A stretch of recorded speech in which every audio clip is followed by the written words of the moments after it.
कहते हैं कि राजनीति में कोई किसी का स्थायी दुश्मन और स्थायी दोस्त नहीं होता है। कुछ ऐसा ही बिहार की राजनीति में नजर आया, जहां नीतीश कुमार की कस्में खाने वाले जीतन राम मांझी ने फिर से पाला बदल लिया है। वह नीतीश कुमार की कमान से बाहर आ गए हैं, या यूं कहें कि नीतीश कुमार ने उन्हें अपने कमान से बाहर कर दिया है। क्योंकि नीतीश कुमार ने कहा है कि मैंने उन्हें दो ऑफर दिए थे। पहला ये कि आप अपनी पार्टी का विलय कर दीजिए या हमारा साथ छोड़ दीजिए। जीतन राम मांझी ने दूसरा रास्ता अपनाया, यानी साथ छोड़ दिया। अब खबर है कि वो एनडीए के साथ जाने वाले हैं। जीतन राम मांझी ने अपने 43 साल के राजनीतिक करियर में 8 बार पाला बदला है। इसके बाद से उन्हें आया राम गया राम की संज्ञा दी जाने लगी है। दरअसल आया राम गया राम राजनीति का बहुत मशहूर किस्सा है। इन्होंने एक दिन में 3 बार पाला बदला था, कभी इस पार्टी में तो 2 घंटे बाद कभी उस पार्टी में, फिर कुछ घंटे बाद वापस उसी पार्टी में। सियासत के इस वीडियो में हम इसी किस्से की बात करेंगे। इसके साथ ही राजनीति में दल बदल कानून के बारे में भी जानेंगे कि आखिर इसे क्यों लाया गया।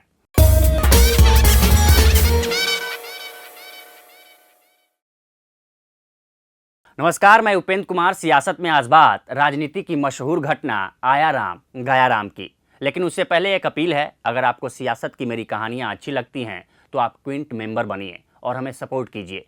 इसके कई फायदे भी हैं जिन्हें आप इस वीडियो के डिस्क्रिप्शन में देख सकते हैं। हरियाणा 1 नवंबर 1966 को पंजाब से अलग होकर एक नया राज्य बना था। राज्य के पहले विधानसभा चुनाव में कांग्रेस ने 81 में से 48 सीटें जीतकर सरकार बनाई थी।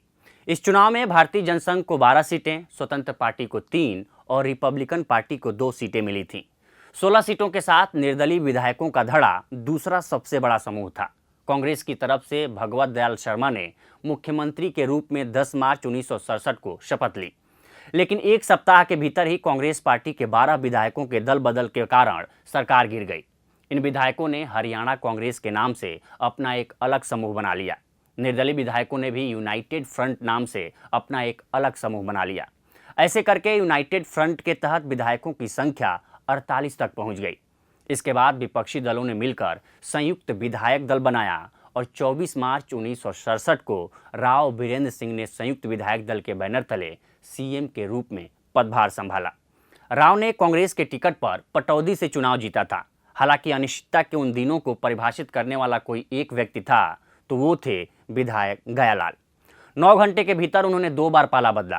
कांग्रेस में आए, फिर कांग्रेस छोड़ी और 15 दिन के अंदर फिर संयुक्त मोर्चा में चले गए। तब चंडीगढ़ की एक प्रेस कॉन्फ्रेंस में गयालाल को पेश करते हुए राव बीरेंद्र सिंह ने पहली बार कहा था कि गया राम अब आया राम है।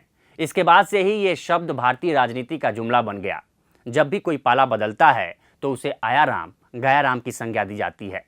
कहा जाता है कि इन घटनाओं से सीख लेकर ही साल 1985 में दल बदल कानून लाया गया था, ताकि अपनी सुविधा के हिसाब से पार्टी बदल लेने वाले विधायकों और सांसदों पर लगाम लगाई जा सके। 1985 से पहले दल बदल के खिलाफ कोई कानून नहीं था। साल 1985 में राजीव गांधी के नेतृत्व वाली कांग्रेस सरकार इसके खिलाफ विधेयक लेकर आई। 52वें संविधान संशोधन के तहत संविधान में 10वीं अनुसूची जोड़ी गई। इसमें विधायकों और सांसदों के पार्टी बदलने पर लगाम लगाई गई। इसमें यह भी बताया गया कि दल बदल के कारण इनकी सदस्यता भी खत्म हो सकती है। हालांकि इसके बाद भी कानून की कमजोरियों का फायदा उठाते हुए दल बदल किया गया।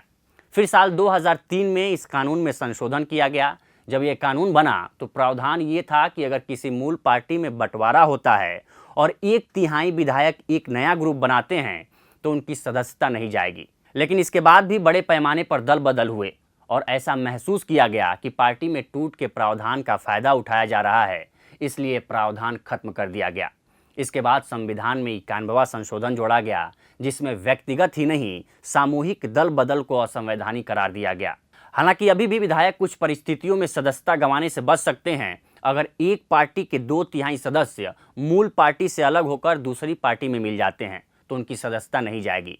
ऐसी स्थिति में न तो दूसरी पार्टी में विलय करने वाले सदस्य और न ही मूल पार्टी में रहने वाले सदस्य अयोग्य ठहराए जाएंगे। हालांकि इसके बाद भी कानून की कमजोरियों का फायदा उठाकर दल बदल किया जा रहा है और चुनी हुई सरकार को अस्थिर कर नई सरकार का गठन किया जा रहा है। पिछले 5 सालों में देश की अलग अलग पार्टियों के साथ ऐसा हुआ है। जैसे मध्य प्रदेश में ज्योतिरादित्य सिंधिया कांग्रेस से अलग होकर अपने कुछ समर्थक विधायकों के साथ बीजेपी में शामिल हो गए थे, जिसके बाद वहां कांग्रेस की सरकार गिर गई थी। ऐसा ही कर्नाटक में हुआ था जब कुमार स्वामी की सरकार गिर गई थी। हाल के दिनों में महाराष्ट्र में ऐसा ही हुआ जब एकनाथ शिंदे अपने समर्थक विधायकों के साथ उद्धव ठाकरे से अलग होकर पार्टी पर अपना कब्जा जमा लिया और बीजेपी के साथ मिलकर सरकार बना ली। ये वीडियो आपको कैसा लगा हमें कमेंट सेक्शन में ज़रूर बताएं और सियासत का अगला एपिसोड किस पर होना चाहिए ये भी सुझाव दें। आपसे सियासत का कोई एपिसोड छूट ना जाए इसके लिए चैनल को सब्सक्राइब करें और बेल आइकन पर क्लिक करें। फिर मिलते हैं एक नए एपिसोड के साथ, तब तक के लिए नमस्कार।